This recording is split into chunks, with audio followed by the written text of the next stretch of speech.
Business করে যে কোনো কাজের ভিতর দিয়ে আরসিএম বিজনেস পার্ট টাইম করার জন্য আমরা রেডি হয়েছি, পার্ট টাইম করেছি, পার্ট টাইম করানোর জন্য আমাকে রেডি করছি। আরসিএম বিজনেস থেকে আমরা বড় প্ল্যাটফর্ম এবং বড় জায়গা এবং প্যাসিভ ইনকাম নেব বলে শুরু করেছি, যেটা আজকে শরীফুল স্যার বলে গেল। শরীফুল স্যার খুব ভালো কথা বলো, ওনার জন্য আবার হাততালি চাই। তো যাই হোক, নাম ভরত ঘোষ, বাড়ি পাশেই নদিয়া ডিস্ট্রিক্ট ভরাদাহ। তো সেখান থেকে বিগত কয়েক বছর আগে থেকে জয়েন বিলংস করি।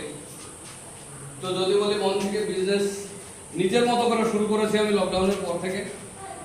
বিজনেস আমার জিরোর জায়গায় চলে এসেছিল লকডাউনের ভেতরে। তার আগে স্টার্টিং হয়েছিল, কিন্তু লকডাউনের পর থেকে 1.5 বছরের মধ্যে টেকনিক্যাল 2022 মার্চ, 2020 অক্টোবর থেকে 2022 মার্চ পর্যন্ত টেকনিক্যাল কিন পেয়েছি। যে এইরকম গতি নিয়ে